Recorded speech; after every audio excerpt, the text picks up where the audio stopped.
ने कहा कि कहाँ बैठकर हम तप करें। सारे ऋषि मुनि देवता एकत्रित हुए, भगवान से प्रार्थना किया। इस बार भगवान देव रूप में मानव रूप में नहीं आए, इस बार भगवान वाराह रूप लेकर के प्रकट हुए। बोलिए वाराह भगवान की जय। देखते देखते छोटा से वाराह घोड़ा के रूप में, देखते देखते हाथी के रूप में विशाल, और उसके शरीर से जो रोम गिरे वही कुश पैदा हो गया, पूजा के काम आता है। सभी देव ऋषियों ने भगवान वाराह से प्रार्थना की पृथ्वी के उद्धार के लिए। वाराह भगवान पृथ्वी को दाढ़ में लेकर निकलने लगे तो हिरण्याक्ष रास्ता रोका। इधर से निकलने लगे उधर भी गदा लेकर खड़ा हो गया, इधर से निकलने लगे उधर भी रास्ता रोका। सर्वसमर्थ भगवान भी झगड़े से बचते हैं। उल जलूल बकने लगा हिरण्याक्ष, तुम जैसे वन सूकरों को मारने को मैं खोजता हूं। भगवान ने कहा तुम जैसे ग्राम सिंह को मैं भी खोजता हूं। थोड़ी देर तक हंसी की, एक थप्पड़ कनपटी में जड़ दिया, प्राण पखेर उड़ गए, उद्धार हो गया। पृथ्वी को लेकर भगवान वाराह ने स्थापित किया। ये तो विज्ञान आज कहता है ना कि गुरुत्वाकर्षण के कारण पृथ्वी आकाश में टिकी है। जैसे गुब्बारा है ना उड़ता है, ऐसे पूरी पृथ्वी गुब्बारे की तरह टंगी हुई है बीच में। और कभी कभी कोई ग्रह पृथ्वी से हजारों किलोमीटर दूर से गुजरता है ना, तो सारे विश्व के वैज्ञानिकों के हाथ पैर फूल जाते हैं कि छोटा से कोई ग्रह अगर पृथ्वी पर टकरा जाए तो कोई द्वीप ही दो द्वीप यानी देश का देश खत्म हो जाएंगे, लेकिन तब तक नहीं खत्म होने वाले जब तक प्रभु का संकल्प है। इसलिए आज भी वाराह भगवान का उपकार समस्त पृथ्वीवासियों पर है। तभी तो तिरुमला में दर्शन करने के पहले बरह राज्य की करी अर्चना, तेरे खातिर गोविंदा लाज बचा लो आज हमारी, वेंकट रमणा गोविंदा लाज बचा लो आज हमारी, वेंकट रमणा गोविंदा। गोविंद राज के दर्शन करके तिरुमले हम आए हैं, वेद शास्त्र की महिमा सुनकर पुष्करणी में नहाए हैं। वराह राज की करी अर्चना, वराह राज की करी अर्चना, तेरे खातिर गोविंदा लाज बचा लो आज हमारी, वेंकट रमणा गोविंदा लाज बचा लो आज हमारी, वेंकट रमणा गोविंदा। गोविंदा रे गोविंदा रे गोविंदा, गोविंदा रे गोविंदा रे गोविंदा, गोविंदा रे गोविंदा रे गोविंदा, गोविंदा रे गोविंदा रे गोविंदा। बोलिए वाराह भगवान की जय। जय जय श्री राधे। सब पर भगवान वाराह का उपकार है। और जब पृथ्वी प्राप्त हुई तो भगवान श्री हरि की आराधना करने के लिए करदम ऋषि बद्रीनाथ में पहुंचे। एक पग पर खड़े होकर भगवान की दिव्य आराधना की 1000 वर्ष तक। 1000 वर्ष तप करने के बाद जब भगवान प्रकट हुए, वरदान मांगने को कहा, तो करदम जी ने कहा मुझे कोई इच्छा अपेक्षा आकांक्षा नहीं है। भगवान ने कहा रे इतने वर्षों तक तप किया कुछ पाने के लिए ना, कि सृष्टि करूंगा, विवाह करूंगा। जब इच्छा थी तब थी, अब नहीं है। कभी इच्छा हो जाए तो मैं अपने भक्त के मन की बात पहले पूरा करता हूं। मुख में तो लोग कुछ कहते हैं, मन में कुछ रखते हैं। आप भी तो ऐसा करते हो ना। भगवान के सामने कहते हो तेरा तुझको अर्पण क्या लागे मेरा, तेरा तुझको अर्पण क्या लागे मेरा। आप भगवान को अर्पण करते हो, लेकिन यहां से निकलकर बाहर जाओ और भगवान प्रकट हो जाएं, कहें कि मेरे को अर्पण कर दिया ना, अपने घर की चाबी मुझे दे दो, आप जाओ स्वामी जी के साथ भजन करो अयोध्या में, तो कितने लोग तैयार होंगे? जरा हाथ उठाओ, जरा अपने घर वाली से पूछ लेना पहले, क्योंकि देवियों के नाम घर दुकान ज्यादा रहती है। आप भगवान से ही कहोगे कि हमारा छोटा गांव है, यहां बहुत कम भक्त लोग आकर दर्शन लाभ लेंगे, विश्व प्रसिद्ध अयोध्या में आप असरफी भवन में विराजिए, हम भी साल में आकर एक बार दर्शन कर लेंगे, आपका अधिक दर्शन लाभ अयोध्या में भक्तजन करेंगे, ऐसा भगवान को ही बोलने लगोगे। और अंत में चलते चलते मन की बात रख देते हो, सुख संपत्ति घर आवे कष्ट मिटे तन का, सुख संपत्ति घर आवे कष्ट मिटे तन का, ओम जय जगदीश हरे। मन की सच्ची भावना आप चलते चलते रख देते हो प्रभु के सामने, तो भी देख करके छुट्टी पा लेते हैं। भगवान के कहने पर करदम जी ने कहा, आप जैसा पुत्र मिल जाए तो मैं जरूर विवाह करूंगा। भगवान ने कहा फिर चतुराई किया, द्राविड़ प्राणायाम क्यों कर रहे हो? द्राविड़ प्राणायाम का मतलब कि दक्षिण में लोग प्राणायाम करते हैं तो ऐसा हाथ घुमा के नाक पकड़ते हैं, नाक ही तो पकड़ना है तो सीधे पकड़ लो, घुमा करके क्या पकड़ना। तुम्हें पता है ऋषिवर, पूरे ब्रह्मांड में मुझ जैसा कोई नहीं है, जब मुझ जैसा कोई नहीं तो मुझ जैसा पुत्र क्यों मांग रहे हो? घुमा फिरा करके कहना चाहते हो आप मेरे पुत्र बन जाओ। करदम जी ने कहा आप जो भी समझिए प्रभु, सच्चाई तो यही है, मुझे संकोच लग रहा है, मैं चाहता हूं आप मेरे पुत्र बन जाओ तो मैं जरूर विवाह कर लूं। भगवान कितने उदार हैं वो। भक्त तो भगवान को वस्तु अर्पण करता है, लेकिन भगवान जब अपने भक्त के पर प्रसन्न होते हैं सब कुछ देते हैं। देते देते मन नहीं भरता तो भगवान स्वयं को ही दान में दे देते हैं। ओ स्मरतः पाद कमलम आत्मानम अपि यच्छति। करदम जी को स्वयं का दान दे दिया, मैं आपका पुत्र बन करके आऊंगा। सारी प्रक्रिया बताई, लौट करके करदम जी आए अपने बिंदु सरोवर में। मनु शत्रुपा अपनी सुंदर गुणवती तपस्विनी कन्या देवहूति को लेकर उपस्थित हुए। जितनी सुंदर उतना गुण इसमें सुंदर, उतना स्वभाव अच्छा। देवता भी चाहते लेकिन हमने अपनी बेटी नहीं दी। संस्कारी व्यक्ति को बेटी प्रदान की जाए तो बिटिया हमेशा सुखी रहती है।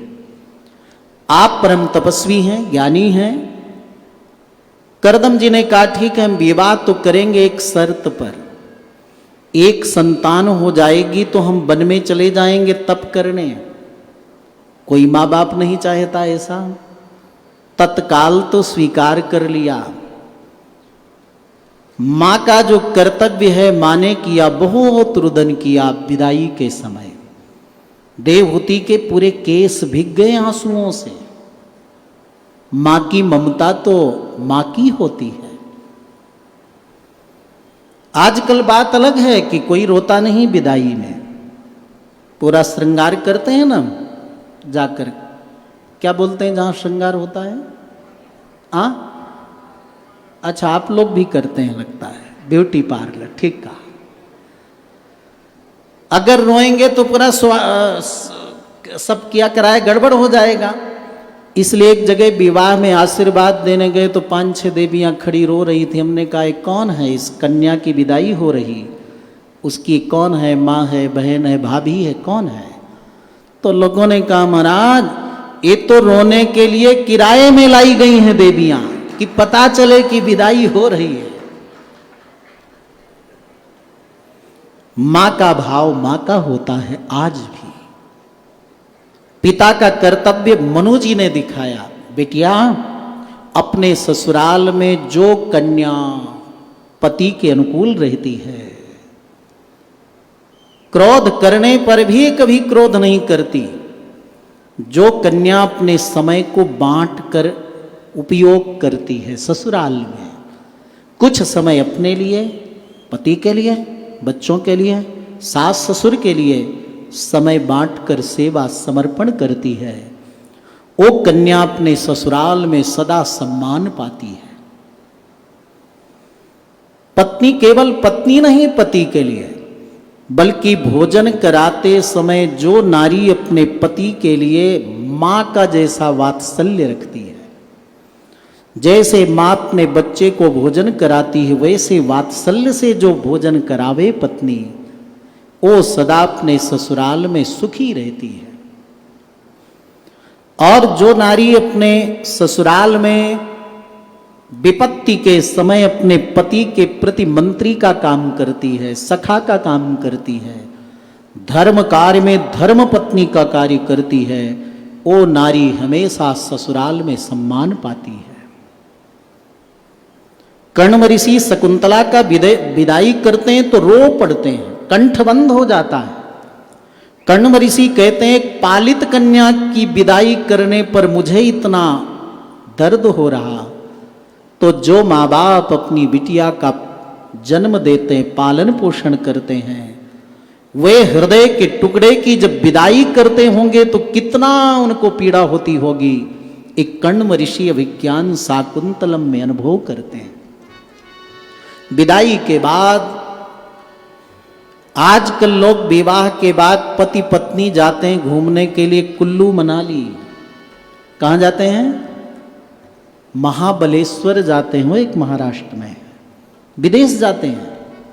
लेकिन विवाह के बाद हमारी भागवत कहती है अपने इष्ट देव, कुल देव, गुरुदेव का दर्शन करो, फिर लौकिक यात्रा प्रारंभ करो।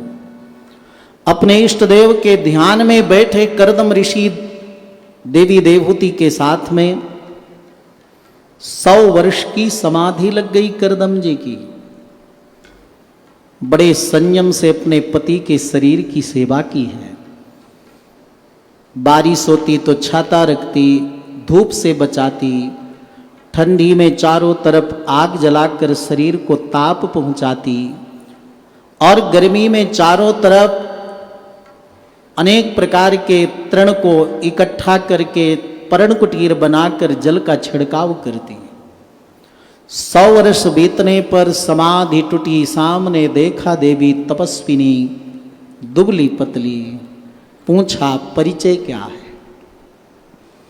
बड़े धैर्य से देवी ने परिचय दिया कि मैं आपकी धर्मपत्नी हूं, मेरे से ज्यादा कठोर तप तो तुमने किया, जो चाहिए वरदान मांग लो, आपके चरणों में प्रेम बना रहे और कुछ नहीं चाहिए। कर्दम जी ने कहा तुम्हारी तपस्या व्यर्थ नहीं जाएगी। संकल्प किया तो कामग विमान प्रकट हो गया। दुनिया की जितनी सुख सुविधाएं हैं आज, उससे भी कई गुना ज्यादा सुख सुविधाएं उस कामग विमान में विद्यमान थी। भागवत का कामक विमान और रामायण का पुष्पक विमान, इस विकसित विज्ञान में भी आज वहां तक नहीं पहुंच पाए। दोनों अद्भुत विमान हैं। अनेक तो सरोवर बने हैं उस विमान में। वर्षा ऋतु में रहने के अलग मकान, ठंडी में रहने के अलग महल, गर्मी में रहने के अलग महल। संकल्प करते ही वो विमान आकाश में उड़ा। तेल की जरूरत नहीं, पायलट की जरूरत नहीं, रनवे की जरूरत नहीं। आकाश में विहार करते करते उस विमान में 9 कन्याएं हो गईं। करदम जी को। तब स्मरण आया, अरे राम राम, यही भगवान की माया है। मैंने तो एक संतान के बाद तप करने का संकल्प लिया था। देवहूति से कहा, अपने विमान को, देवियों को संभालो, मैं वन को जा रहा हूं। देवी देवहूति ने कहा, आपके तप करते समय मेरी सेवा के लिए एक पुत्र दीजिए, इन कन्याओं का यथोचित स्थान पर विवाह करिए, तो तप में आपका मन लगेगा। सही बात कहा। तब करदम जी को भगवान के वरदान का स्मरण आया।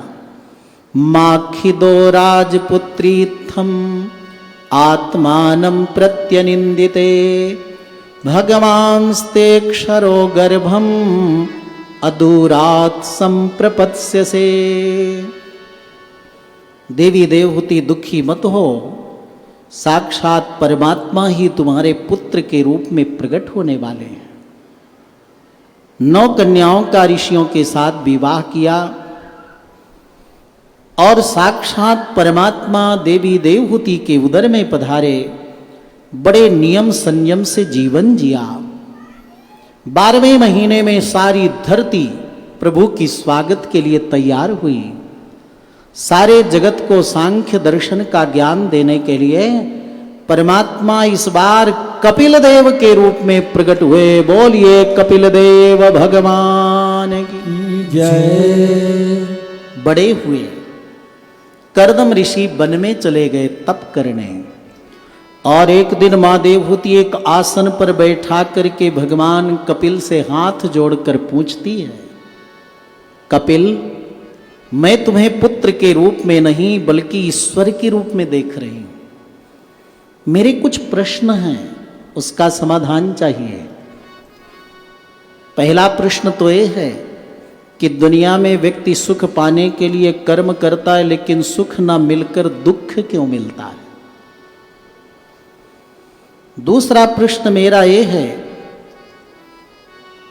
कि व्यक्ति न चाहते हुए भी उसका मन चित्त विषयों की ओर क्यों जाता है? व्यक्ति की इंद्रियां मन चित्त बुद्धि विषयों की ओर क्यों दौड़ते हैं? और तीसरा प्रश्न यह है, बड़े बड़े महापुरुषों से मैंने सुना है कि जो प्रकृति और पुरुष तत्व को सही रूप में समझ लेता है वो प्रकृति से मुक्त हो जाता है। तो ये प्रकृति का स्वरूप क्या है और पुरुष तत्व क्या है? भगवान कपिल ने तीनों प्रश्नों का बहुत सुंदर उत्तर दिया है जो सबके जीवन में उपयोगी है। मां, जो वस्तु जहां रहती है वहीं से प्राप्त हो सकती है।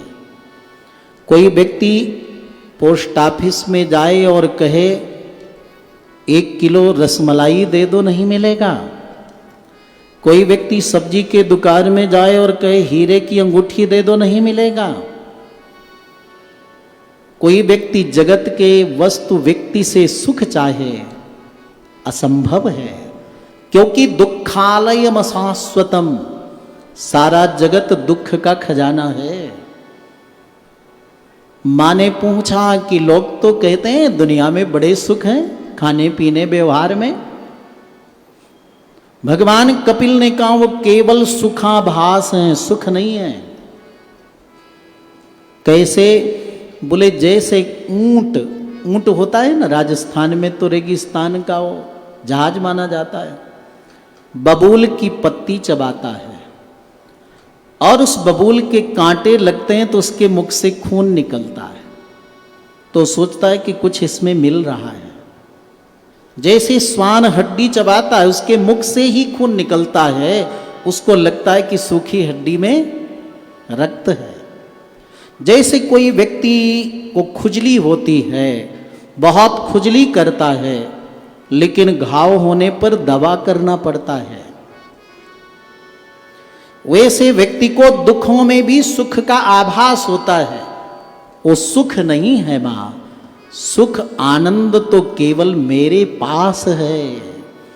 इसलिए मेरे चरण शरण में जो आकर जुड़ता है ध्यान के माध्यम से, जप के माध्यम से, कीर्तन के माध्यम से, कथा श्रवण के माध्यम से जो साधक जुड़ जाता है, सच्चा सुख और आनंद उसी को प्राप्त होता है। दूसरे प्रश्न का उत्तर देते हुए भगवान कपिल कहते हैं, मां, न चाहते हुए भी इंद्रियां और मन विषयों की ओर इसलिए जाते हैं, वासना के कारण। वासना का मतलब है जैसे कपूर हाथ में लो फेंक दो, फिर भी कपूर की गंध आपके हाथ में आती है। आपने विषयों का त्याग कर दिया, फिर भी विषयों की सूक्ष्म वासना कपूर के गंध की तरह आपके मन चित्त इंद्रियों में रहती है। इसलिए न चाहते हुए, त्यागते हुए भी आपका चित्त मन इंद्रियां विषयों की ओर दौड़ते हैं। इसलिए मां, इंद्रियों को विषयों से मोड़ना सरल है, रोकना बड़ा कठिन है। आंख से रूप को देखने का कार्य है तो आंख रूप को देखेगी, रोक नहीं सकते। लेकिन इन आंखों को संसार के रूप से मोड़कर मेरे दर्शन में लगा दो तो तुम्हारा कल्याण हो जाएगा।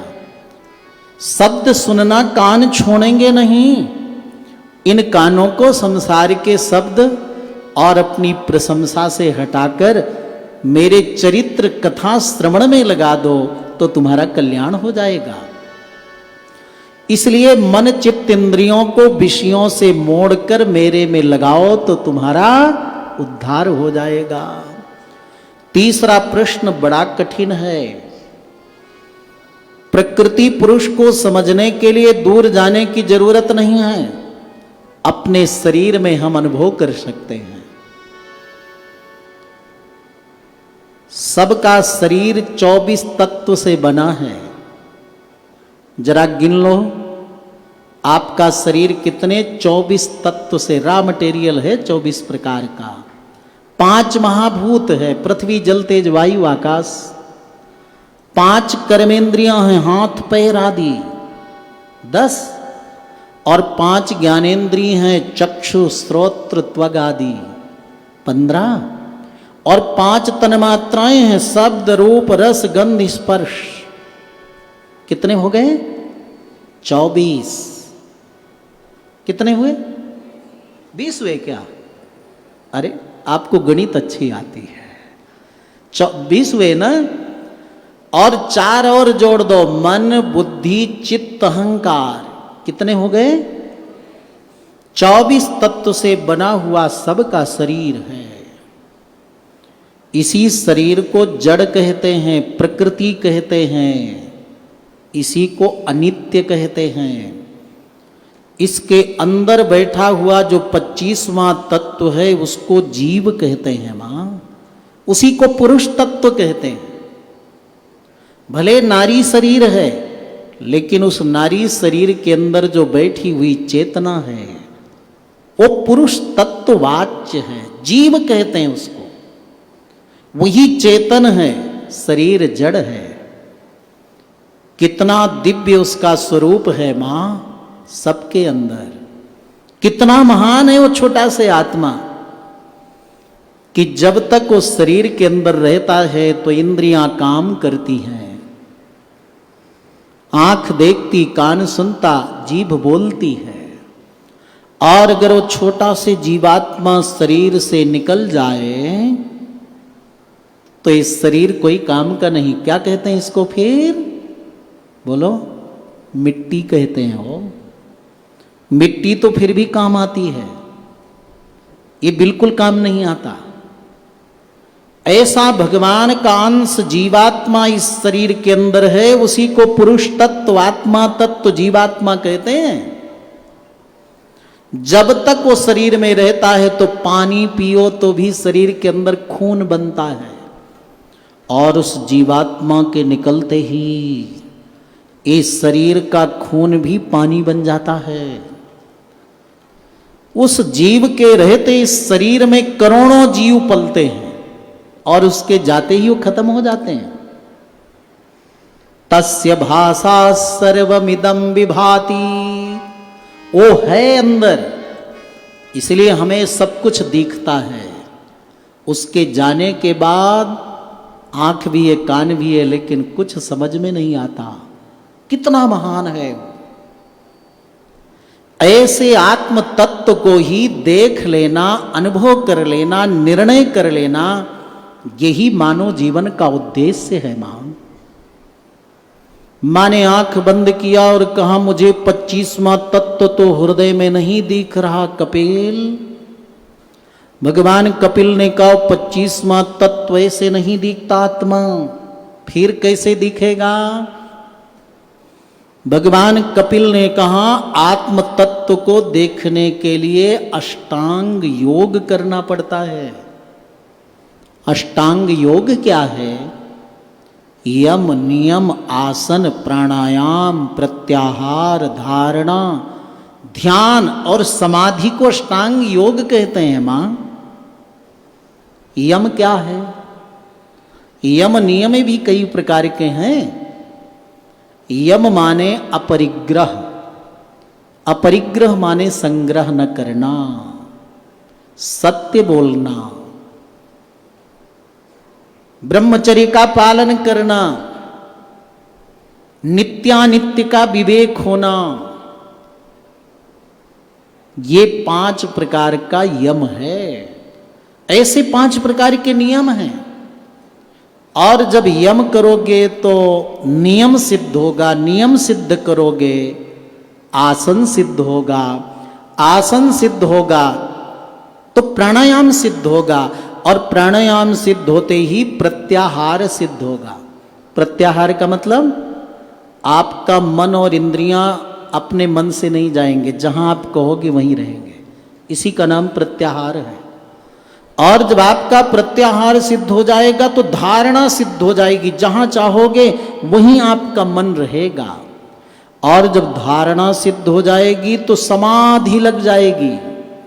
समाधि लगने पर शरीर अलग और आत्मा का अलग दर्शन होगा। मां ने कहा ये तो बड़ा कठिन मार्ग तुमने बताया, कोई सरल मार्ग नहीं है। भगवान कपिल ने कहा सरल मार्ग है मां। हर एक व्यक्ति को परमात्मा एक बार दर्शन जरूर देते हैं। आप लोगों में भी भगवान दर्शन जरूर दिए होंगे सबको। किनको किनको दर्शन हुआ है आज तक? जरा हाथ उठाओ। किसी को नहीं? अच्छा, जहां से शोभा यात्रा निकली थी उन 4 भुजा के दर्शन किन किन ने किए? जरा हाथ उठाओ। श्रीनाथ जी के, गोविंद देव के, तो अभी क्यों नहीं उठा रहे थे? आप कहोगे कि वो भगवान बोलते थोड़ी हैं, भगवान जानबूझ के नहीं बोलते हैं।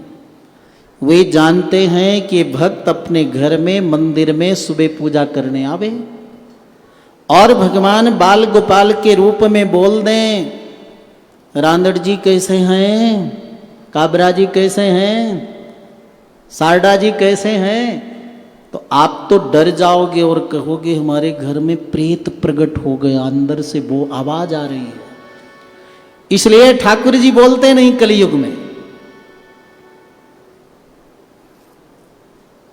हर एक व्यक्ति को भगवान का दर्शन होता है, लेकिन आपको दृढ़ता नहीं आती। क्यों? क्योंकि आप ठीक से भगवान के दर्शन नहीं करते। एक भक्त बद्रीनाथ में गया, 6 महीना रहा, लौट कर आया। गांव वालों ने पूछा दर्शन करते थे? बोले रोज करते थे। क्या क्या दर्शन किया? बोले पुल के पास वहाँ बहुत अच्छी कचौड़ी की दुकान है, बहुत स्वादिष्ट, पूरे नागौर क्षेत्र में नहीं मिलेगी पकौड़ी ऐसे। और क्या देखा? बोले वहाँ तुलसी बहुत अच्छी है। और क्या? बोले वहाँ कमल का फूल बड़ा सुगंधित है। और क्या देखा? बोले सब देखा। दर्शन करते थे, भगवान का दर्शन करते थे। तो ये बताओ कि भगवान बद्रीनाथ के 4 हाथ हैं कि 2 हाथ हैं? अगले ने कहा भाई साहब दर्शन तो रोज करते थे लेकिन ध्यान से देखा नहीं, 2 हाथ हैं कि 4 हाथ हैं? तो अगले ने पूछा बैठे हैं कि खड़े हैं? तो बोले ये भी मैंने ध्यान नहीं दिया कि बैठे हैं कि खड़े हैं। 6 महीना तुम रहे, तुम्हें इतना ज्ञान नहीं कि ठाकुर जी खड़े हैं कि बैठे हैं? चतुर्भुज मुदारांगम चक्राद्यायुध सेवितम, योगासन में भगवान चतुर्भुज रूप में बैठकर आज भी तप कर रहे हैं। अगर इस रूप में आपने दर्शन नहीं किया तो आपका बद्रीनाथ 6 महीना रहना व्यर्थ है। आजकल लोग जाते हैं सब दर्शन मंदिरों में, कई कई मंदिरों में करते हैं, और अगर लौट कर आवे पूछें कि अयोध्या में मुख्य मंदिर कौन है, कनक भवन गए, कौन भगवान है वहां? असरफी भवन में रुके थे, दर्शन तो कई जगह की। अच्छा असरफी भवन में कौन भगवान है? बोले दर्शन तो कई बार किया लेकिन ध्यान नहीं है कि वहां राम जी हैं कि नारायण हैं कि कृष्ण जी हैं। बोले फिर आपके जाने का लाभ क्या हुआ? आप जाओ और भगवान के दर्शन कैसे करो? कई लोग तिरुमला जाते हैं तो सोना ही देखने लगते हैं, इतना सोना चारों तरफ लगा है। कई लोग फूलों का श्रृंगार देखने लगेंगे, कई लोग भीड़ में देखेंगे कोई परिचित है कि नहीं। कई लोग तो कीमती आभूषण पहने लगते हैं, उधर ही ध्यान रहता है कहीं भीड़ में कोई तोड़ ना ले। ऐसी वस्तु लेकर सत्संग में और भगवत दर्शन में मत जाओ कि दर्शन में और सत्संग में बाधक बने। कई लोग जाएंगे सीधे भगवान का मुख देखने लगेंगे। आज भगवान कपिल बता रहे हैं ऐसा दर्शन तुम करोगे तो तुम्हें प्रत्यक्ष भगवान का अनुभव होगा। कैसे? संचिन्तयेद् भगवतश्चरणारविन्दम् वज्रांकुशध्वज सरोरुहलाञ्छनाढ्यम् उत्तुङ्गरक्तबिलसन्नखचक्रवालम् ज्योत्स्नाभिराहद महद्हृदयान्धकारम्। सबसे पहले भगवान के चरणों का दर्शन करो। वज्र का चिन्ह, स्वस्तिक का चिन्ह, कमल के फूल का चिन्ह, और फिर भगवान के अंगूठे का अनुभव करो कि इसी अंगूठे से तीनों लोक को पवित्र करने वाली गंगा जी प्रकट हुई हैं। मैं उन चरणों का दर्शन कर रहा हूं। फिर भगवान के नाभि का अनुभव करो। जगत का रचयिता ब्रह्मा भगवान के नाभि से जन्म लिया। इतने महान है हमारे 4 भुजानाथ, श्रीनाथ, गोविंद देव, मां के बिहारी, ये भगवान बद्रीनाथ, ये मुक्तिनाथ, रंगनाथ, ये वेंकटेश। ये वही ठाकुर जी हैं जिनके कमर में रस्सी लगाकर उलूखल में मैया ने बांधा था, वही कमर है। ये वही हृदय भगवान का जहां भृगु जी ने चरण से प्रहार किया और भगवान कितने उदार हैं, चरण लेकर सहलाने लगे। मेरा हृदय कठोर है, तुम्हारा चरण कोमल है, दर्द तो नहीं हुआ। कंठ में कौस्तुभ मणि का अनुभव करो, शंख के जैसे कंठ का अनुभव करो, ठोड़ी का, लाल मूंगे के समान अधरोष्ठ का, तोते के समान सुंदर नासिका का, कमल दल के समान नेत्रों का, और फिर भगवान के ललाट का दर्शन करना चाहिए नीचे से ऊपर तक। फिर जहां आपका मन करे, आपको अच्छा लगे, भगवान का मुख अच्छा लगता है, पलकें मत बंद करो, देखते रहो अपलक नेत्र से। नेत्र भगवान के अच्छे लगते हैं, उन्हीं नेत्रों को देखते रहो। चरण अच्छे लगते हैं, चरणों को देखते रहो। फिर दर्शन करने के बाद मंदिर के बाहर बैठ जाओ, आंख बंद करो। भगवान की छवि आपके ध्यान में आ रही कि नहीं? अगर आ गई तब तो ठीक, नहीं फिर जाओ दर्शन करो, फिर बैठो। और जब लौट कर अपने घर आओ तीर्थों से दर्शन करके, और ध्यान करो। आपके ध्यान में अगर ठाकुर जी आ जाएं तो समझ लेना आपकी यात्रा सार्थक हो गई, नहीं तो आपको कई बार अभी यात्रा में जाना पड़ेगा। माने का बहुत सरल उपाय है, इससे और सरल उपाय कोई नहीं है। भगवान ने कहा है, मद्भयाद्वाति वातोयम सूर्यस्तपति मद्भयात् वर्षतेन्द्रो दहत्यग्निः मृत्युश्चरति मद्भयात्। मां, मेरे प्रति एक निष्ठ हो जाए व्यक्ति, वो होगा संतों के संग से। ऐसे संतों का संग प्रार्थनीय है। कैसे संत, संतों का लक्षण भी यहां भगवान ने बताया। अजात शत्रवः शान्ताः साधवः साधुभूषणाः। शांत हैं, तितिक्षु हैं, उदार हैं, मेरे प्रति जिनका सारे कर्म समर्पित हैं, ऐसे संतों का संग करोगे तो मेरी कथा सुनने को मिलेगी। मेरी कथा सुनोगे तो मेरे प्रति श्रद्धा रति प्रीति होगी, और मेरे प्रति जब श्रद्धा भक्ति प्रीति होगी तो संसार से वैराग्य होगा। और मेरे प्रति जैसे अगाध प्रेम बढ़ता जाएगा, संसार के प्रति वैराग्य होता जाएगा, तो एक दिन तुम मेरे प्रति स्थिर हो जाओगे, तुम्हें मुक्ति मिल जाएगी। मां ने कहा, एक प्रश्न और है कपिल। शास्त्र संत कहते हैं मानव जीवन दुर्लभ है, क्या सच में दुर्लभ है? बड़े भाग्य मानुष तन पावा, सुर दुर्लभ सदग्रंथ ही गावा। क्या ये बात सच है? आज से हजारों वर्ष पहले भगवान कपिल ने वैज्ञानिक ढंग से बताया हम लोगों को कैसे शरीर मिलता है। कोई जीव कहीं से भी आवे, स्वर्ग से, नरक से, मृत्युलोक से, सबसे पहले जीव जल में मिलता है, मेघ में। मेघ के जल में मिलकर के जीव अगर तृण में पड़ गया तो पशु पक्षी का शरीर मिल जाता है। जल में आ गया तो जल जंतु मछली आदि का जन्म मिल जाता है। और अगर ये जीव जल में मिलकर अन्न में आता है और उस अन्न को माँ बाप जब खाते हैं, उससे रस रक्त मांस मज्जा अस्थि धातुएं प्रकट होती है। और फिर माँ के उदर में इस जीव को 15 दिन में जो शरीर मिलता है उसको बुदबुद कहते हैं। करकंधु बेर के समान कठिन होकर 2 महीने में, और 3 महीने में हाथ पैर सिर नारी पुरुष के चिन्ह भी प्रकट हो जाते हैं। और 5वें महीने में तो माँ जो देखती है, सुनती है, सोचती है, वो सारा ज्ञान गर्भस्थ बालक को होने लगता है। भगवान कपिल कहते हैं माँ भूख लगती है लेकिन मांग सकता नहीं, कीड़े काटते हैं माँ के गर्भ में, बोल सकता नहीं, बड़ा कष्ट होता है। कितना कष्ट? सेते बिन मूत्र्योर गर्ते जंतुर देह संभवे। मलमूत्र के गड्ढे में किसी को डुबो दो और सांस लेने उठे फिर डुबो दे, जितनी पीड़ा होती है ऐसी पीड़ा मां के गर्भ में होती है। 2 लाभ मिलते हैं मां के गर्भ में।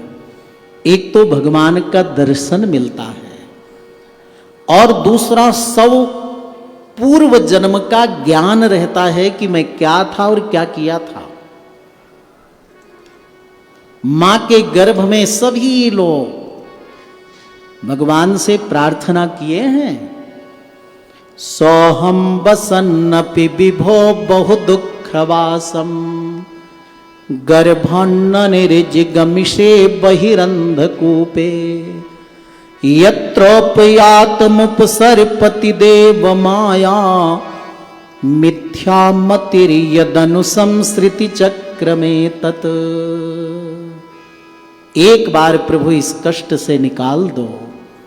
इतना भजन करेंगे, सत्संग करेंगे कि फिर गर्भ में नहीं आना होगा। परंतु भगवान की कृपा से जब इस जीव को संसार में जन्म मिलता है तो पूर्व के सब जन्म का ज्ञान भूल जाता है, भगवान का दर्शन भी खो जाता है। तभी तो जन्म लेने वाला बच्चा रोता है ना, कहां कहां कहां। कोई यहां जन्म लेने वाला मारवाड़ी में नहीं रोता, अमेरिका में जन्म लेने वाला अंग्रेजी में नहीं रोता, कन्नड़ में नहीं रोता, कर्नाटक में जन्म लेने वाला, बल्कि सब कहां कहां। जो हमें ज्ञान था वो कहां गया, जो प्रभु का दर्शन हुआ था वो कहां गया। भूमि परत भा ढाबर पानी, जिमि जी वही माया लिपटानी। जल ऊपर से गिरता है, निर्मल होता है, जमीन में पड़ते कीचड़ बन जाता है। मां के गर्भ में सब ज्ञानमय थे, पवित्र थे, निर्मल थे, और जैसे जन्म हुआ तो माया ऐसे लपेट लेती है। किसी से कहो चलो जी रांदड़ जी कथा करा रहे हैं, बड़ा सुंदर आनंद आ रहा है, सुन लो ना, तो अगला व्यक्ति कहता है मैं बहुत व्यस्त हूं। कोई माया में ज्यादा जकड़ा होता है, वो कहता है सांस लेने की फुर्सत नहीं। और माया में जो ज्यादा जकड़ा होता है वो कहता है मरने की फुर्सत नहीं है, तुम कथा की बात करते हो। सोचो, आज तक कभी आप सुने हो कहीं मृत्यु आई हो किसी की, अगला व्यक्ति कहे 2 मिनट का मौका दे दो मृत्यु जी, थोड़ा हिसाब किताब चाबी संभलवा दूं। मृत्यु कहती है ना, 1 सेकंड भी मौका नहीं दूंगी। कृतांतस्य दूति जरा कर्ण मूले समागत्य भक्ति लोका श्रेणुध्वम परस्त्री परद्रव्य वांछाते जध्वम भजध्वम रमानाथ पादार बिंदम। मृत्यु कहती है मैं जब आती हूं उसी समय तेरा मुहूर्त है, 1 सेकंड भी मौका नहीं देती। फिर भी व्यक्ति माया में इतना फंसा रहता है, कहता है मरने की फुर्सत नहीं। इसलिए मानव जीवन मिला है भगवत भजन के लिए। मनुष्य जन्म अनमोल रे, इस माटी में ना रोल रे, अब तो मिला है फिर न मिलेगा, कभी नहीं कभी नहीं कभी नहीं।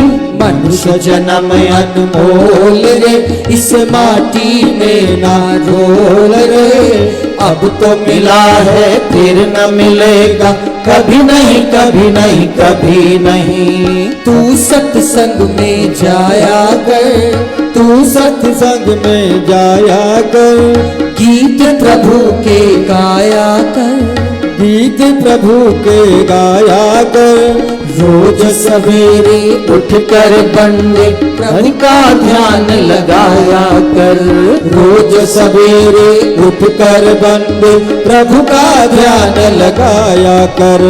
नहीं लगता कुछ मोल रे, इस माटी में ना रोल रे, अब तो मिला है फिर न मिलेगा, कभी नहीं कभी नहीं कभी नहीं। अब तो मिला है फिर न मिलेगा, कभी नहीं कभी नहीं कभी नहीं।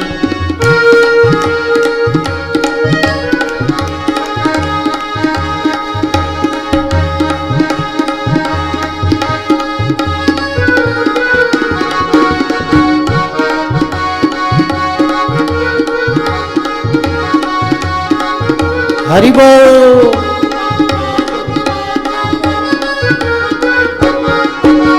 तू बुलबुला है पानी का, तू बुलबुला है पानी का, मत कर जोर जवानी का, मत कर जोर जवानी का। नेक कमाई कर ले रे बंदे, पता नहीं जिंदगानी का। नेक कमाई कर ले बंदे, पता नहीं जिंदगानी का। मन की आंखें खोल रे, इस माटी में ना रोल रे, मन की आंखें खोल रे, इस माटी में ना रोल रे। अब तो मिला है फिर न मिलेगा, कभी नहीं कभी नहीं कभी नहीं। अब तो मिला है फिर न मिलेगा, कभी नहीं कभी नहीं कभी नहीं। नहीं तो जो गर्भ में भगवान को आपने वचन दिया था कि हम खूब भजन करेंगे, सत्संग करेंगे, फिर मिलना होगा ना एक दिन। क्या उत्तर दोगे? गर्भ वाले वादे को तुम जो भूल जाओगे, गर्भ वाले वादे को तुम जो भूल जाओगे, गर्भ वाले वादे को तुम जो भूल जाओगे, उस प्रभु के आगे तुम, उस प्रभु के आगे तुम कैसे मुंह दिखाओगे, उस प्रभु के आगे तुम कैसे मुंह दिखाओगे। छल कपट की दुनिया में कैसे दिन बिताओगे, ये महल अटारी तो सिर्फ एक धोखा है, ये महल अटारी तो सिर्फ एक धोखा है। जीवन का क्या भरोसा कब साथ छूट जाए, जीवन का क्या भरोसा कब साथ छूट जाए, सारी कमाई तेरे हाथों से छूट जाए, सारी कमाई तेरे हाथों से छूट जाए। नर्तन तुम्हें मिला है इसको न व्यर्थ खोना, नर्तन तुम्हें मिला है इसको न व्यर्थ खोना, ना साथ जाएगा ये चांदी न तेरा सोना, ना साथ जाएगा ये चांदी न तेरा सोना। विश्वास पे अटल हो हरि नाम के सहारे, विश्वास पर अटल हो हरि नाम के सहारे, इससे ही तेरी नैया लग जाएगी किनारे, इससे ही तेरी नैया लग जाएगी किनारे। ये महल अटारी तो सिर्फ एक धोखा है, ये महल अटारी तो सिर्फ एक धोखा है। कुछ न लेके आए हो, कुछ न लेके आए हो, कुछ न लेके जाओगे, कुछ न लेके आए हो, कुछ न लेके जाओगे। माँ को ऐसा सुंदर ज्ञान दिया भगवान कपिल देव ने। भगवान कपिल देव के उपस्थिति में देखते देखते माँ देवहूति मुक्त होकर भगवत धाम प्राप्त कर लेती है। भगवान कपिल देव जी गंगा सागर गए, सागर ने चरण प्रक्षालन किया है। महाराज मनु की तीनों कन्याएं से भगवान प्रकट हुए हैं। देवहूति के द्वारा साक्षात भगवान श्री हरि कपिल देव के रूप में प्रकट हुए, सांख्य दर्शन का ज्ञान दिया, भक्ति मार्ग को दर्शाया। दूसरी कन्या थी आकुति, जिसका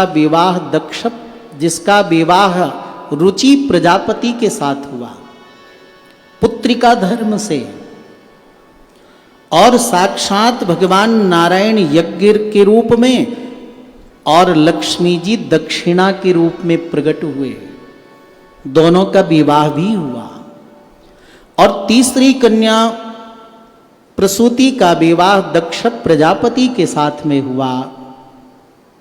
16 कन्याएं हुई। 13 कन्याएं तो केवल धर्म को प्रदान की। बड़े उनके पवित्र नाम हैं: श्रद्धा, मैत्री, दया, शांति, तुष्टि, पुष्टि, क्रिया, उन्नति, बुद्धिर, मेधा, तितिक्षा, ह्री, मूर्ति धर्मस्य पत्न्यः। ये धर्म की 13 पत्नियां हैं। जो धार्मिक व्यक्ति है उसकी बुद्धि ऐसी रहती है, उसके अंदर श्रद्धा रहती है, सज्जनों के प्रति मैत्री भाव रहती है, दया उनके अंदर रहती है, शांति रहती है, तुष्टि, पुष्टि, क्रिया, उन्नति, और इन सबकी संतानें भी बहुत सुंदर होती हैं। श्रद्धा सूत शुभम।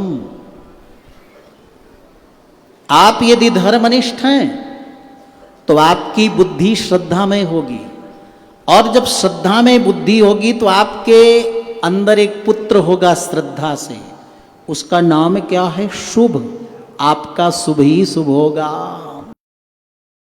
और अगर मैत्री का भाव है तो आपके जीवन में प्रसाद माने प्रसन्नता होगी। सबके प्रति मैत्री भाव है, शत्रुता नहीं है, तो आपका मन बहुत प्रसन्न रहेगा। अभयम दया, प्राणी मात्र के प्रति दया भाव आपके अंदर है तो आप धर्मनिष्ठ हैं। और आपके दया रूपी बुद्धि से अभय नाम का पुत्र होगा। जिसके अंदर दया है वो सदा निर्भय रहता है, हिंसा है तो डरता है।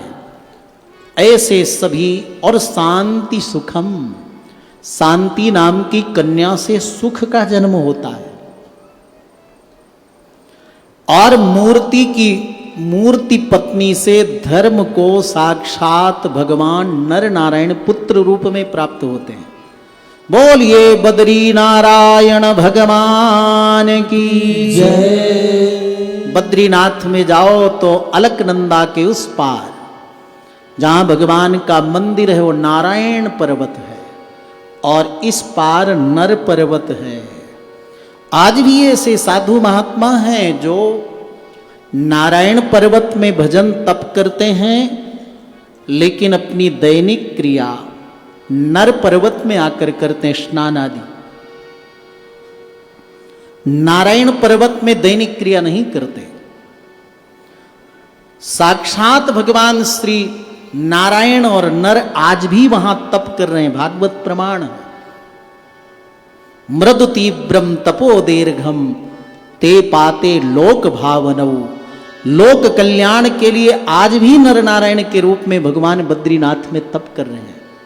वो धर्म की मूर्ति पत्नी से उनका जन्म हुआ। एक पितरों को दिया, एक अग्नि को दिया, और सबसे छोटी कन्या को शिव जी के साथ विवाह किया, जिसका नाम सती था। सबके वंश का विस्तार हुआ, सती के कोई संतान नहीं हुई, क्योंकि अप्रौढ़ावस्था में ही पिता के कारण प्राण त्याग किया। परीक्षित ने कहा, पिता के कारण? जरा विस्तार से सुनाए। सुखदेव जी महाराज कहते हैं, परीक्षित, जब सती का विवाह शिव जी के साथ हुआ और दक्ष को ऋषि मुनियों ने मिलकर अपना नायक अध्यक्ष बनाया, सभा का आयोजन किया गया, सभी देवी देवता ऋषि मुनि उपस्थित हुए। शिव जी परम भक्त हैं, एक सेकंड भी अपना समय व्यर्थ नहीं गवाते। सभा में बैठे प्रभु का ध्यान करने लगे, समाधि लग गई। और जब सभा के अध्यक्ष दक्ष आए तो सबने उठकर प्रणाम किया। शिव जी ने नहीं किया, क्योंकि उनको पता न चला कि कब आए दक्ष, समाधि में थे। इतने लोग प्रणाम किए, उधर मन नहीं गया। शिव जी उठे नहीं, प्रणाम नहीं किए। दक्ष अपना अपमान महसूस करने लगा। भरी सभा में शिव जी का बड़ा अपमान किया। देवताओं के कहने पर मैंने अपनी बेटी प्रदान की, बहुत बड़ी भूल की। नाम शिव है, अशिव वेश है, सर्प बिच्छू टांगे हैं, भूत प्रेतों को संग रखता है, स्मशान भूमि में रहता है। शिव जी परम भक्त हैं, मन में क्रोध ना आया। कहते कहते दक्ष यहां तक कह दिया कि आज से किसी यज्ञ में तुम्हें भाग नहीं मिलेगा। शिव जी को अच्छा न लगा, वहां से उठकर चले गए।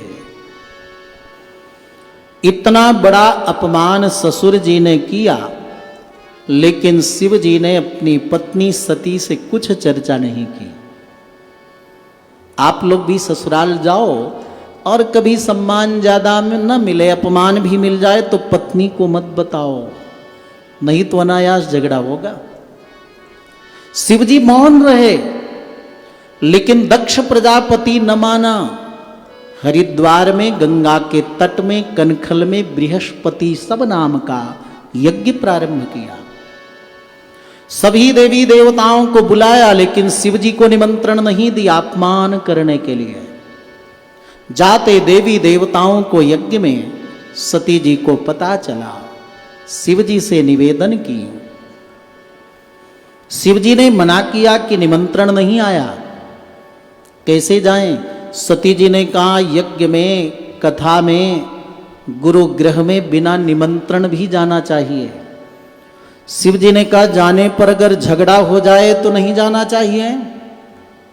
आप कैसी बात करते हो, मेरे पिता इतना मान सम्मान देते हैं, मेरे पिताजी का नाम खराब कर रहे हैं आप।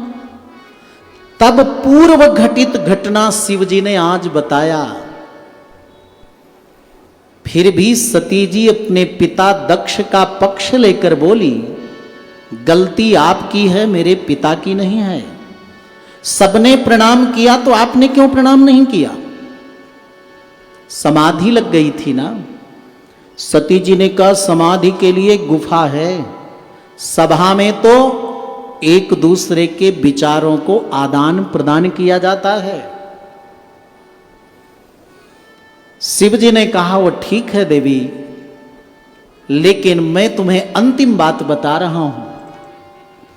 यदि ब्रजिष्यतिहाय मद्वचो भद्रं भवत्यान ततो भविष्यति संभावितस्य स्वजनात् पराभवो यदा स सद्यः मरणाय कल्पते।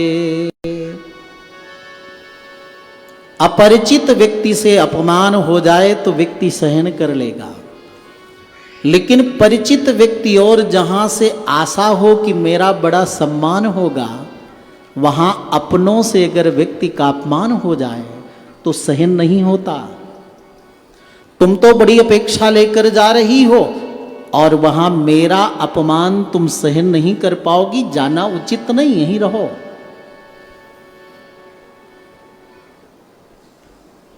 सुनते ही सती जी बड़ी क्रुद्ध हो गई, नेत्र लाल हो गए। क्रोध में कभी बाहर गुफा के जाती, अंदर आती, निर्विशति द्विधा ससा। शिव जी भक्त हैं, समझ गए। पत्न्यंगना संयुभयत्र चिंतयन, मना करूंगा तो सती जी यहां प्राण त्याग देंगी। पिता के यज्ञ में जाएंगी, मेरा अपमान सहन न कर पाएंगी, वहां प्राण त्यागेंगी। मैं अपयश क्यों लूं? मौन आज्ञा दे दिए। सती जी पहुंची, एक एक स्थान को देखा, सभी देवी देवताओं का आसन लगा है, शिव जी का कोई आसन नहीं। बहनें भी मजाक करती हुई मिली। क्रोध में पिता दक्ष मिला, प्रेम से तो केवल मां मिलती है। सती जी को लगा कि जब मेरे पति शिव मुझ पर बहुत प्रसन्न होते हैं तो दाक्षायणी कहकर बुलाते हैं, हे दाक्षायणी आओ। मेरे इस दुष्ट पिता का नाम भी जुड़ा हुआ है, बड़ी शर्म आएगी मुझे। लौटकर इस शरीर को ले जाना ठीक नहीं। प्रधान यज्ञवेदी के पास पहुंचकर अपने पांचों प्राणों को योग से प्राण पान व्यान समान उदान ब्रह्मरंध्र से निकाल दिया। शरीर निष्प्राण होकर गिर पड़ा। शिव जी के अनुचरों ने यज्ञ को विध्वंस कर दिया। किसी यज्ञ करने वाले लोगों का नेत्र निकाल लिया, किसी का हाथ तोड़ दिया, किसी का नाक तोड़ दिया और दक्ष का सिर काट करके यज्ञ कुंड में आहुति दे दी। यज्ञ विध्वंस हो गया।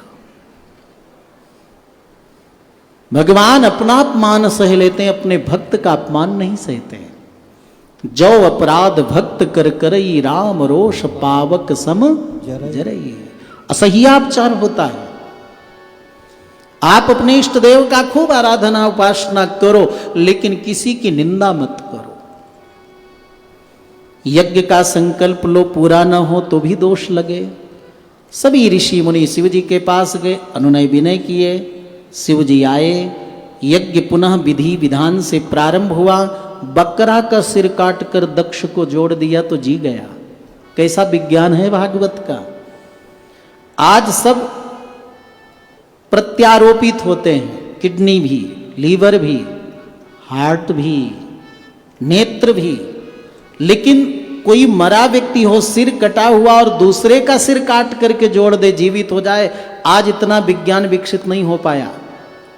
लेकिन भागवत के विज्ञान में बकरा का सिर काटकर दक्ष, मरे हुए दक्ष के शरीर से जोड़ दिया तो जीवित हो गया। और जब यज्ञ प्रारंभ हुआ, सबने कहा शिव जी से, जब तक यज्ञ नारायण प्रकट न हो तब तक यज्ञ की पूर्णता नहीं होगी। आप बताइए प्रभु कहां मिलेंगे? शिव जी ने कहा, हरि व्यापक सर्वत्र समाना, प्रेम ते प्रगट हूं ही मैं जाना। सब जगह प्रभु विराजमान हैं, जहां प्रेम से याद किया जाए वहां प्रभु प्रकट हो जाते हैं। धिया विशुद्धया दध्यौ तथा प्रादुरभूद्धरि। सपने एकाग्र चित्त से प्रेम से प्रभु को याद किया। सबके देखते देखते शंख चक्र गदा पद्म पीतांबर धारण किए यज्ञ कुंड में भगवान प्रकट हो गए। बोलिए यज्ञ नारायण भगवान की जय। सभी ऋषि मुनियों ने बड़ा सुंदर स्तवन किया भगवान यज्ञ नारायण का। स्वागतम ते प्रसीदे सतुभ्यं नमः श्रीनिवास श्रियाकांत यात्राहीन त्वामृते धीसनांगैर्मखा शोभते शीर्षहीनः कबंधो यथा पुरुषः त्वं क्रतुस्त्वं हविस्त्वं हुतासः स्वयं त्वं हि मंत्रः समिर्दर्भपात्राणि च त्वं सदस्यर्तिजो दंपति देवता अग्निहोत्रं स्वधा सोमयाज्यं पशु त्वं पुरागां रसाया महासुकरो दृष्टया पद्मनिं वारुणेन्द्रो यथा स्तूयमानो नदीलीलया योगिभिर्व्युञ्जहर्थत्र ईगात्र यज्ञक्रतु सप्रसीदत्वमस्माकमाकाङ्क्षतां दर्शनं ते परिभ्रष्टसत्कर्मणां कीर्त्यमानेन्द्रभिर्नाम्नि यज्ञे सते यज्ञविघ्नाक्षयं यान्ति तस्मै नमः। भगवान यज्ञ नारायण की बड़ी विधि से, भक्ति से सभी होताओं ने, उद्गाताओं ने, ऋत्विजों ने, यजमान ने, यजमान पत्नियों ने, सिद्ध यक्ष किन्नर गंधर्व देवी देवताओं ने भगवान यज्ञ नारायण की दिव्य स्तुति की। जो इस पावन यज्ञ स्तुति को करता है या सुनता है, उस व्यक्ति के समस्त साधना उपासना में आए हुए विघ्न दूर हो जाते हैं। आगे चल करके भगवान सुखदेव ने राजा परीक्षित को बताया कि महाराज उत्तानपाद की 2 पत्नियां थी। एक का नाम सुनीति और दूसरे का नाम सुरुचि। नाम से ही पता चलता है जो अपनी रुचि के अनुसार काम करे उसका नाम सुरुचि, और जो नीति नियम मर्यादा के अनुसार कार्य करे उसका नाम सुनीति। सुरुचि छोटी है, सुंदरी है, प्रिय है। सुरुचि के कहने पर गुणवती सुनीति को महल से राजा ने बाहर निकाल दिया। एक छोटे मकान में सुनीति का पालन हो रहा और राजमहल में सुरुचि का पालन हो रहा। समय बीता, दोनों से एक एक पुत्र का जन्म हुआ। सुनीति के पुत्र का नाम ध्रुव और सुरुचि के पुत्र का नाम उत्तम हुआ। बालक ध्रुव जब 4 वर्ष के हुए तो मां को प्रणाम करके पूछते, पिताजी कहाँ हैं? उनको भी प्रणाम करूंगा। मां बोलती, बेटा जब बड़ा होगा तो समझ जाएगा पिता को प्रणाम क्यों नहीं कर सकता। एक दिन घर से बाहर निकला ध्रुव, किसी व्यक्ति से पूछा, मेरे पिताजी कहाँ हैं? बोले, महल में तुम्हारे पिताजी रहते हैं, इस देश के राजा हैं, तुम राजकुमार हो। मां को बिना बताए ध्रुव जी महल के अंदर चले गए। राजा उत्तानपाद सिंहासन में बैठे, दूसरे पुत्र उत्तम को लाड़ प्यार कर रहे थे गोद में लेकर। ध्रुव नजदीक पहुंच गए, मेरे पिता हैं, गोद में बैठने का अधिकार है। हाथ बढ़ाया गोद में बैठने के लिए, राजा उत्तानपाद पिता ने हाथ बढ़ाया गोद में लेने के लिए। ध्रुव जी तो निर्भय हैं, लेकिन राजा के मन में डर है, सुरुचि कहीं से देख न ले। और उसी समय सुरुचि आ गई, देखते ही क्रुद्ध हो गई, खबरदार अगर इस बालक को गोद में लिया ठीक ना होगा। डर के कारण राजा का हाथ पीछे आ गया, ध्रुव जी का हाथ बढ़ा रहा। ध्रुव जी के हाथ को पकड़कर सुरुचि अपने बराबर उठाकर जमीन में फेंक दिया।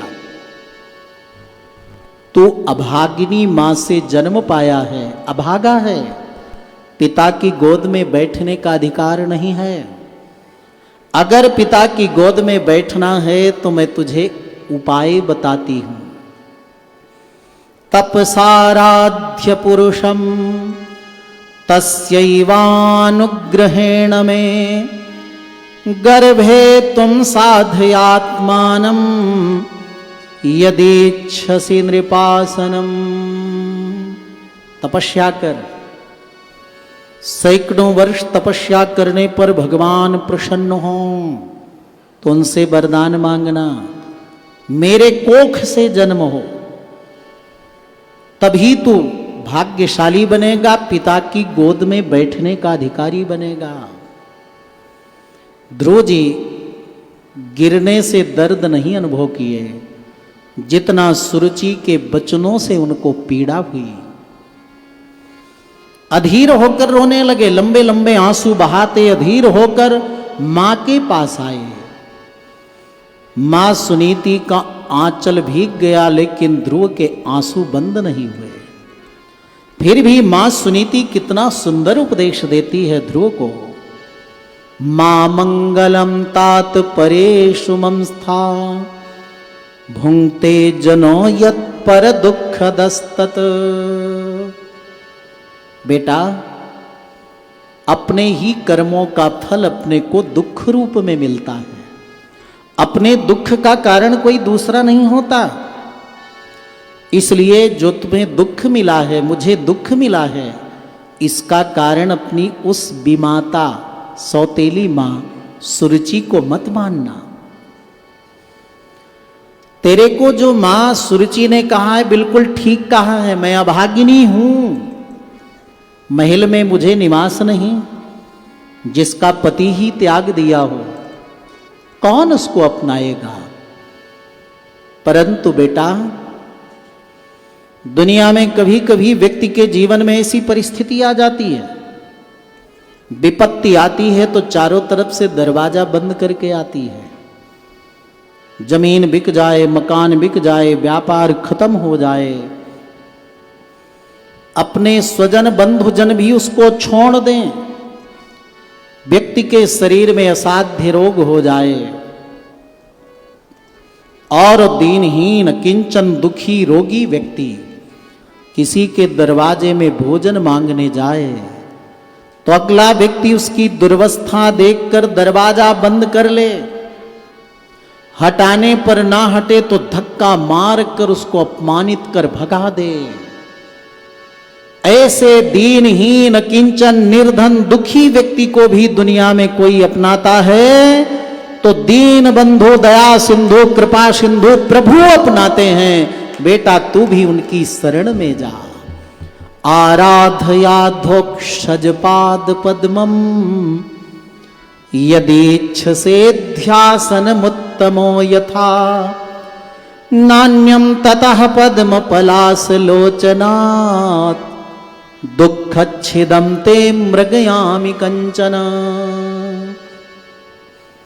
तेरे दुख को इस समय मैं दूर नहीं कर सकती बेटा, तेरे पिता राजा भी दूर नहीं कर सकते, दुनिया का कोई व्यक्ति तेरे दुख को इस समय नहीं दूर कर सकता। तेरे पूर्वज मनु आदि जिन प्रभु के चरणों की आराधना से इस संसार के सारे सुख प्राप्त किए, और आज भी प्रभु की आराधना का परिणाम है कि स्वर्ग के सुख प्राप्त कर रहे हैं। उन प्रभु के चरण शरण में जाकर उनकी आराधना कर, उसी से तेरे सारे दुख दूर होंगे। मां की बात ध्रुव जी को लग गई। रात में सोते हुए मां को छोड़कर ध्रुव जी वन में निकल पड़े। घनघोर रात्रि है, घनघोर जंगल है, प्रभु चरण शरण में चले तो डर किसका। सुबह हुआ, देवर्षि नारद जी सामने आ गए। बड़े प्रसन्न हुए ध्रुव जी। तीर्थ में निवास करो तो एक ही पुण्य मिलेगा, और अगर सतगुरु मिल गए तो सारे पुण्य मिल जाते हैं। प्रणाम किया। देवर्षि नारद जी बोलने लगे, बेटा तेरी मां ने कुछ कर दिया, इतना अपमान महसूस किया? खेलने पढ़ने का समय है, चल तेरी मां से पिता से समझौता करा देता हूं। जंगल में बड़ी कठिनाई है, भूखे प्यासे रह नहीं जाओगे। ध्रुव जी ने कहा, देवर्षि नारद जी आप हैं कि कोई नकली रूप लेकर आया है? नारद जी ने पूछा, क्यों? ध्रुव जी ने कहा, मैंने सुना था कि संसार में भटके जीव को देवर्षि नारद जी पकड़कर भगवान के चरण शरण में पहुंचा देते हैं, और मैं भगवान की शरण में जा रहा हूं तो मुझे पकड़कर संसार में आप ढकेल रहे हो। आप नारद जी नहीं हो सकते। मैं घर लौटने वाला नहीं। आज तक मेरे परिवार का, समाज का, क्षेत्र का, पूरी धरती का कोई भी साधक जिस ऊंचे पद पर नहीं पहुंच पाया, मैं उस सर्वोत्तम पद को पाना चाहता हूं। प्रभु का दर्शन मुझे कैसे होगा, वो उपाय बताइए। पदम त्रिभुवनोत्कृष्टम जिगीषोः साधुवर्त में ब्रूह्यस्मत्पितृभिर्ब्रह्मन् अन्यैरप्यनधिष्ठितम्। सबसे ऊंचा पद मुझे चाहिए, कैसे मिलेगा बताओ, मैं करने को तैयार हूं। नारद जी अपने अंक में ले लिए, माथा पर हाथ फेरा, पीठ थपथपाया। बेटा तुमने बहुत अच्छा निर्णय किया है। दुनिया में किसी भी व्यक्ति को चारों पुरुषार्थ चाहिए तो एक ही उपाय है, धर्मार्थ काम मोक्षाख्यम या इच्छेत् श्रेयमात्मनः एकमेव हरेस्तत्र कारणम पाद सेवनम। किसी को धर्म अर्थ काम मोक्ष चाहिए ना, एक ही उपाय है कि निष्काम भाव से प्रभु के चरणों की आराधना करें। लेकिन तुम सीधे जाओगे ना तप करने तो बहुत समय लगेगा। मैं वैदिक विधि से तुम्हें मंत्र देता हूं और विधि बताता हूं, तुम्हें शीघ्र प्रभु के दर्शन होंगे। वैदिक पद्धति से मंत्र से प्रोक्षण किया, अंगन्यास करन्यास ध्रुव जी का कराया और कान में मंत्र दिया। इस द्वादशाक्षर मंत्र का जाप तुम 1 महीने करोगे तो तुम्हारे सामने रिद्धि सिद्धि प्रकट हो जाएगी। लोभ में न पड़ोगे तो 3रे महीने तुम्हारे सामने देवता जाएंगे स्वर्ग का राज्य देने। फिर भी तुम लोभ में नहीं पड़ोगे तो देवता डर भय भी दिखाएंगे। तुम निर्भय रहकर साधना करते रहोगे तो 5वें महीने में साक्षात परमात्मा प्रकट हो जाएंगे। हरि ओम भगवते वासुदेवाय नमः। हरि ओम भगवते वासुदेवाय नमः। हरि ओम भगवते वासुदेवाय नमः। हरि ओम भगवते वासुदेवाय नमः। हरि भगवते वासुदेवाय नमः। यमुना स्नान कर मधुबन में पहुंचकर बहुत कठोर आराधना ध्रुव जी प्रारंभ कर दिए। 1 महीने तक 3 दिन के बाद एक बार केवल कैथा का फल, बेर का फल, पत्ते खाकर जल पीकर साधना करते, मंत्र जाप करते, प्रभु के स्वरूप का ध्यान करते। और जब दूसरा महीना आया तो 6 दिन के बाद एक बार केवल पत्ते खाकर पानी पीते। भगवत दर्शन न हुआ तो तीसरे महीने में 9 दिन के बाद एक बार केवल जल पीते। 9 दिन तक मंत्र का जाप, प्रभु के स्वरूप का ध्यान करते। और जब 12वां महीना आया, जब चौथा महीना आया तो 12वें दिन केवल सांस लेते। 5वां महीना आया तो भगवान के दर्शन के लिए इतने उत्कंठित हुए, व्याकुल हुए, श्वास लेना भी बंद कर दिया। तभी मैं श्वास लूंगा जब प्रभु का प्रत्यक्ष मुझे दर्शन मिलेगा। और जैसे ध्रुव जी ने श्वास रोकी, सारा ब्रह्मांड हिल गया। देवताओं की भी श्वासें बंद हो गईं। देवलोक में हाहाकार मच गया। सब भगवान हरि की शरण में गए। भगवान श्री हरि ने कहा, जब तक मैं अपने बाल भक्त का दर्शन न कर लूंगा तब तक आप सबको शांति न मिलेगी।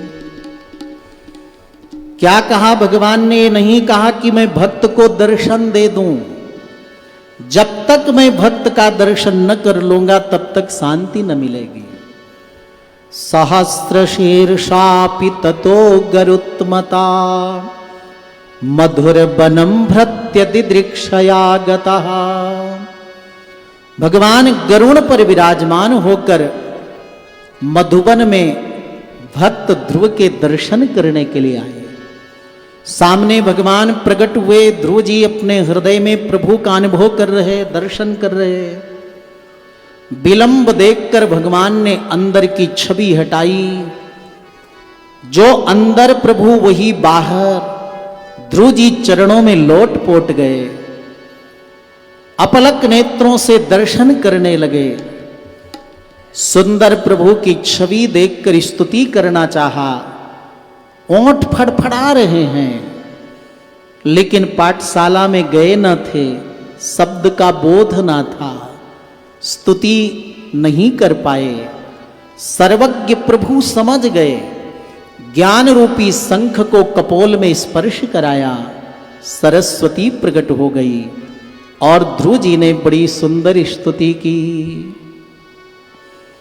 योऽन्तः प्रविश्य मम वाचमिमां प्रसुप्तां संजीवयत्यखिल शक्तिधरस्वधाम्ना अन्याश्च हस्तचरणश्रवणत्वगादीन् प्राणान्नमो भगवते पुरुषाय तुभ्यम्। हे प्रभु, मेरी वाणी सोई हुई थी, आपकी स्तुति करने में असमर्थ थी।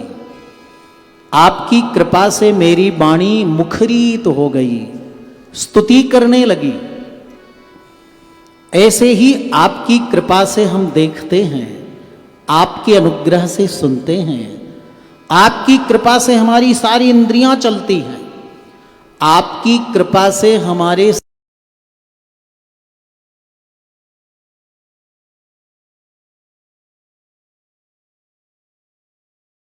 गुब्बारे में सुई से छेद कर दो, अंदर हवा ही तो भरी रहती तो गुब्बारा फूला रहता है।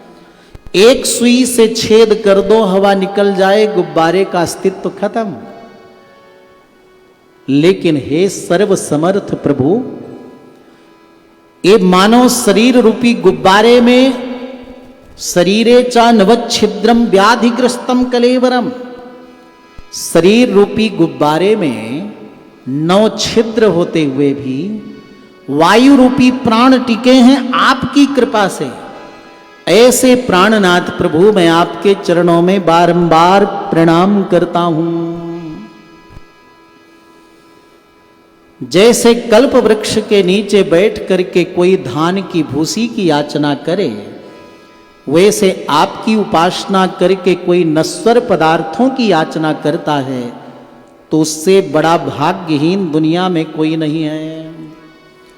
आप किसी रूप में आओ प्रभु, मैं आपको पहचान लूं, और आपसे कोई अपेक्षा आकांक्षा प्रतीक्षा याचना नहीं है, बस आपके चरणों में भक्ति बनी रहे। भगवान ने कहा जो जो तेरी इच्छाएं थी सब पूरी होंगी, ध्रुव को वरदान दिया, और अंतिम में तुम मेरा स्मरण भी कर पाओगे। प्रभु का अनुग्रह प्राप्त करके जब ध्रुव जी वापस लौटे तो सौतेली मां सुरुचि ने आरती उतारी, मस्तक सूंघती है। पिता राजा उत्तानपाद केवल गोद में नहीं सिंहासन पर बैठा दिया, राज तिलक करके राजा बना दिया। ऐसा परिवर्तन क्यों हुआ? बोले एक एक को दुनिया में कहां तक प्रसन्न करोगे? जेठानी को प्रसन्न करो देवरानी रूठ जाए, देवरानी को प्रसन्न करो सास रूठ जाए, पुत्र को प्रसन्न करो पिता रूठ जाए, पिता को प्रसन्न करो मित्र रूठ जाए। एक प्रभु को प्रसन्न कर लो तो दुनिया के सभी लोग प्रसन्न हो जाएंगे। जा पर कृपा राम की होई, ता पर कृपा करे सब कोई। प्रभु की कृपा हुई ध्रुव जी पर तो सबकी कृपा हो गई। 36,000 वर्ष तक राज्य का पालन ध्रुव जी ने किया है। सुरुचि का पुत्र उत्तम यक्षों की नगरी में गया तो यक्षों ने पकड़कर मार दिया उसे, तो ध्रुव जी युद्ध करने गए और सैकड़ों यक्षों का वध कर दिया। तो वहां मनु जी उपस्थित होकर ध्रुव जी से एक बात कहते हैं, बहुत ही उत्तम है, सबके जीवन में अनुकरणीय है। मनु जी ने कहा इस हिंसा से भगवान प्रसन्न नहीं होते, स्वयं प्रसन्न रहना चाहते हो और भगवान को प्रसन्न करना चाहते हो तो इन सूत्र को अपना लो। तितिक्षया करुणया मैत्र्या चाखिल जंतुषु, समत्वेन च सर्वात्मा भगवान संप्रसीदति। आप जितने सहनशील बनोगे उतने आप भी प्रसन्न रहोगे और आप पर प्रभु भी प्रसन्न होंगे। जो व्यक्ति सहनशील है उस पर भगवान बहुत प्रसन्न होते हैं। दूसरा सूत्र है जिसके अंदर करुणा है। करुणा का मतलब किसी दुखी व्यक्ति को देखकर स्वयं दुखी होना और उसके दुख को दूर करने का प्रयास करना, तो समझ लेना तुम्हारे अंदर करुणा है। और जिसके अंदर करुणा है वो परम सुखी होता है और उस पर भगवान भी प्रसन्न होते हैं। तीसरा सूत्र है मैत्र्या चाखिल जंतुषु, समस्त प्राणियों के प्रति मैत्री भाव हो। और चौथा सूत्र है समत्वेन च सर्वात्मा, एक एक प्राणी में परमात्मा निवास करता है, ऐसा सोचकर जो सभी में आत्मदर्शन करे तो स्वयं भी प्रसन्न होता है और उस पर भगवान भी प्रसन्न होते हैं। युद्ध से विरत हो गए ध्रुव जी और एक दिन मृत्यु उनके सामने भी आई, जो हर व्यक्ति के सामने आती है। हाथ जोड़कर खड़ी हो गई। आप जैसे भगवत भक्त के सामने भी आना पड़ा। तुम जैसा भगवत भक्त अपने चरण मेरे माथे पर रख दे तो मैं मृत्यु भी धन्य हो जाऊं। पापी व्यक्ति के पास मृत्यु आती है तो यमराज के दूत लेकर आती, कष्ट देकर प्राण निकालती है, तो व्यक्ति को बड़ा कष्ट होता है क्योंकि नरक की यातना के लिए जाता है। और जब वैकुंठ ले जाने के लिए मृत्यु आती है तो भगवान के पार्षदों को लेकर आती है, बिना पीड़ा दिए सहज रूप में प्राण निकलते हैं तो व्यक्ति सीधे वैकुंठ जाता है। प्रायः पापकारित्वात् मृत्योः उद्विजिते जनः कृतकृत्याः प्रतीक्षन्ते मृत्युम प्रियमिवातिथिम। पाप कर्म करने के कारण व्यक्ति मृत्यु से डरता है, नरक की यातनाओं को देखकर, और पुण्यात्मा व्यक्ति मृत्यु से डरता नहीं, वो प्रतीक्षा करता है। जो करना था भगवान की भक्ति शरणागति मैंने कर लिया, अब मुझे कुछ करना बाकी नहीं रहा, आओ मृत्यु लेकर चली जाओ। कृतकृत्य व्यक्ति, भगवत शरणागत व्यक्ति मृत्यु से निर्भय हो जाता है। हाथ जोड़कर खड़ी मृत्यु के मस्तक पर ध्रुव जी ने चरण रखा, शरीर भस्म हो गया, दिव्य शरीर मिला, और भगवान के पार्षद ध्रुव जी को लेकर के ऊपर की लोक की ओर प्रस्थान किया। देवताओं ने पुष्पों की वृष्टि की। बोलिए भक्त और भगवान की जय। आज भी ध्रुव जी जिस लोक में विराजमान हैं उस लोक का नाम ही हो गया ध्रुव लोक। आज भी चंद्र सूर्य वरुण कुबेर अग्नि ध्रुव जी की परिक्रमा करते हैं, और जब महाप्रलय होगा तो ध्रुव जी मुक्त होकर भगवान के वैकुंठ को प्राप्त कर लेंगे। इसलिए यज्ञ करो ना तो उसमें धन लगता है, विधि विधान में कमी हो गई तो दोष पाप लगता है, धुआं भी लगता है, ताप भी लगता है, लेकिन भगवान का नाम जपो, कथा सुनो तो इसमें कोई क्लेश नहीं, कोई कष्ट नहीं, कोई खर्च नहीं। इसलिए आओ आप भी ध्रुव जी की तरह, राम नाम यति मीठा है तो गा के देख ले, आ जाते हैं राम जी बुला के देख ले। और ध्रुव जी की तरह हम भी प्रभु को याद कर ले। राम नाम अति मीठा है, राम नाम अति मीठा है, मीठा है अति मीठा है, मीठा है अति मीठा है। तू गा के देख ले, आ जाते हैं राम जी बुला के देख ले। अरे आ जाते हैं राम जी बुला के देख ले। आ जाते हैं श्याम जी बुला के देख ले। मन भगवान का मंदिर है यहाँ मैल न आने देना, मन भगवान का मंदिर है यहाँ मैल न आने देना। मानव तन अनमोल मिला इस व्यर्थ गवा नहीं देना। हर मानव तन अनमोल मिला इस व्यर्थ गवा नहीं देना। शीश दिए हर मिलते हैं, शीश दिए हर मिलते हैं, बिना के देख ले। आ जाते हैं राम जी बुला के देख ले। अरे आ जाते हैं श्याम जी बुला के देख ले। बुला के देख ले, बुला के देख ले, बुला के देख ले, बुला के देख ले। आ जाते हैं राम जी बुला के देख ले। आ जाते हैं राम जी बुला के देख ले।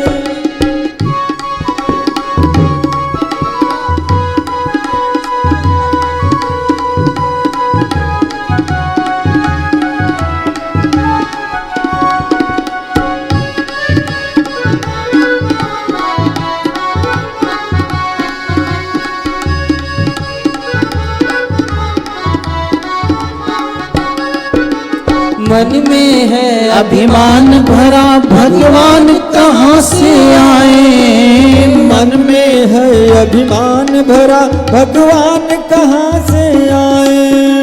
घर में है अंधकार भरा मेहमान कहाँ से आए। हर घर में है अंधकार भरा मेहमान कहाँ से आए।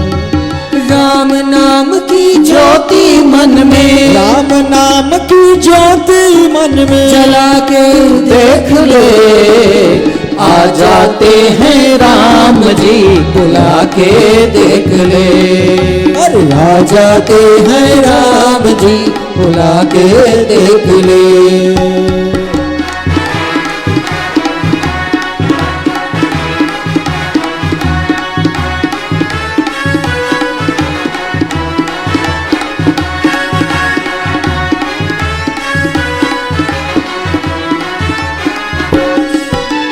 गीध अजामिल गजगणिका ने ऐसी करी कमाई, गीध अजामिल गजगणिका ने ऐसी करी कमाई। राम नाम की ऐसी महिमा तर गया सदन कसाई।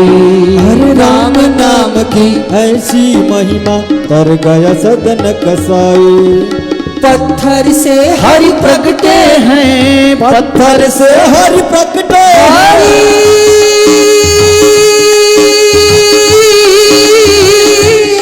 प्रगटे हैं, पत्थर से हरि प्रगटे हैं, पत्थर से हरि प्रगटे हैं। प्रगटा के देख ले, आ जाते हैं राम जी, तुला के देख ले।